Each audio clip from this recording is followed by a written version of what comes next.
Welcome to World Alert Updates. Subscribe and press the bell icon for more updates. Breaking news. Tensions in the South China Sea have reached a boiling point. The Chinese Coast Guard has rammed a Philippine supply ship near the contested Second Thomas Shoal, sending shockwaves through the region and raising fears of a wider conflict. The world watches in real time as what was supposed to be a routine resupply mission to the BRP Sierra Madre suddenly erupts into violence, capturing the attention of millions across the globe. Video footage shows a massive Chinese vessel deliberately ramming a much smaller Philippine boat. Crunching metal, chaos, and desperate shouts echo across the waves. The scene is tense, dangerous, and all too real for those on board. This is the most aggressive move yet in a long campaign of intimidation and brinkmanship, pushing the boundaries of what the world has seen in these disputed waters. Chinese maritime militia have swarmed Philippine fishing grounds, using powerful water cannons to harass and intimidate local fishermen, and deploying steel-hulled trawlers to drive locals away, making it nearly impossible for them to earn a living from the sea. These are not random acts, but calculated provocations, testing both Philippine resolve and the strength of its alliances with the United States, Japan, and other regional partners. The Second Thomas Shoal, a remote reef in the South China Sea, has now become a flashpoint in a much larger geopolitical struggle, symbolizing the contest for control over these strategic waters. Filipino soldiers, stationed on the rusting hulk of the Sierra Madre, stand as a human shield, holding the line against a superpower's expansionist ambitions, their presence a daily act of defiance. The world is now asking, could this be the spark that ignites a much wider conflict, drawing in nations far beyond the region? The South China Sea is not just a regional issue. It is a vital artery for global trade, with trillions of dollars worth of goods passing through its waters every year. A war here would have catastrophic consequences, not just for those directly involved, but for the entire world economy, disrupting supply chains and threatening global stability. The risk of escalation is real, with major powers like the United States and Japan potentially being drawn into the fray, raising the stakes to unprecedented levels. The response from the Philippines and its allies in the coming days will determine whether this crisis escalates into open conflict or if cooler heads can prevail to de-escalate the situation and restore stability to the region. The Philippines now finds itself on the front lines of a tense regional standoff, facing a clear and growing threat from China. Across the country, military forces are on heightened alert, patrolling both land and sea as the nation braces for potential escalation. China claims nearly the entire South China Sea, an area rich in resources and vital to international shipping lanes, disregarding the boundaries of its neighbors. Despite a 2016 Hague ruling that invalidated China's sweeping claims, Beijing has pressed forward, constructing and militarizing artificial islands deep within the Philippines' exclusive economic zone, transforming reefs into fortified outposts. For ordinary Filipinos, this is a direct assault on both national sovereignty and daily survival. Fishermen are chased from ancestral waters they have relied on for generations, while military outposts face constant harassment and intimidation. Beneath these contested waters lie vast oil and gas reserves, resources that could fuel the Philippine economy, but remain untapped, held hostage by Chinese interference and aggressive tactics. The militarized islands are now bristling with missiles, putting major Philippine cities, including Manila, within striking distance and raising the stakes for any confrontation. Control over the Philippines is central to China's broader strategy for regional dominance, allowing Beijing to project power across Southeast Asia and beyond.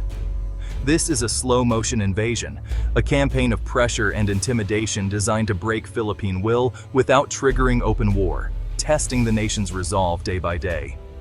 The recent ramming at Second Thomas Shoal is a stark reminder of how quickly tensions can escalate, showing just how thin the line is between intimidation and outright hostility. Now, the Philippines stands on high alert, its future hanging in the balance. The nation's fate will depend not only on its own determination, but also on the strength and reliability of its allies in the face of mounting pressure. As tensions rise, one question dominates. If China attacks, who will defend the Philippines? The Philippine military is brave but outmatched by China's might. Its survival depends on alliances, not just its own strength. Military planners now prepare for scenarios from blockades to missile strikes. Each would be an act of war, forcing the world to choose sides. The credibility of defense treaties is on the line. Will allies risk their own security to help? China bets the world will hesitate, hoping to isolate the Philippines before help arrives. The fate of the Philippines is a test for global security. If aggression goes unchecked, no small nation is safe. This question echoes from Manila to Brussels, as nations weigh the cost of inaction. The answer will shape the power dynamics of the 21st century.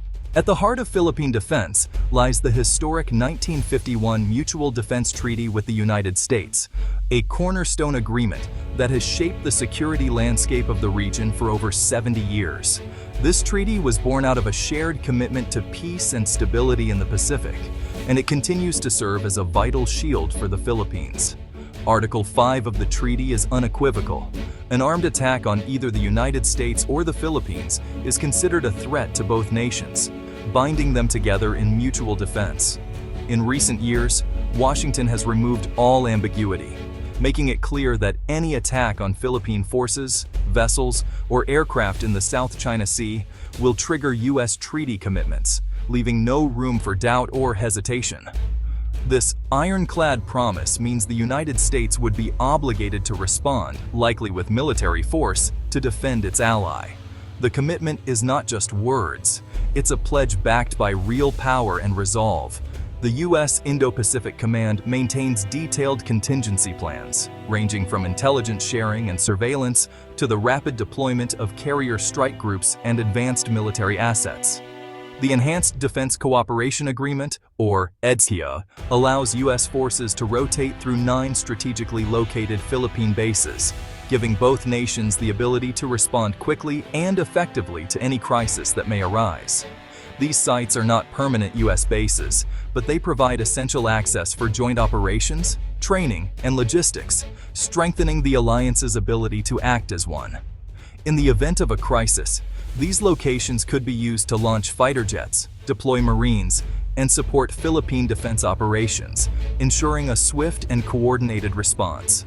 The visible presence of U.S. forces on Philippine soil serves as a powerful deterrent. Any attack would risk American lives, making a U.S. response almost certain and raising the stakes for any potential aggressor. Joint exercises like Balikatan ensure that U.S. and Philippine forces are not only ready, but seamlessly integrated, able to operate together under the most challenging conditions. The message to Beijing and the world is unmistakable. An attack on the Philippines is an attack on the alliance and will be met with unified resolve. The United States stands prepared to honor its promise, with forces on alert and resources ready to be mobilized at a moment's notice. In this volatile region, the stakes could not be higher, for the Philippines, for America, and for the future of peace in the Indo-Pacific.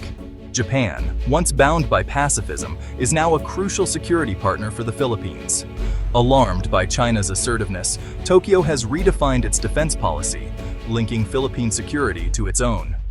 If China controls the South China Sea, Japan's vital trade routes are at risk. New defense agreements allow Japanese forces to train and operate in the Philippines, deepening operational cooperation. Japan supplies advanced ships and radar, boosting Philippine maritime and air surveillance. Japanese forces now join U.S. and Philippine troops in joint drills and patrols, sending a unified message of deterrence.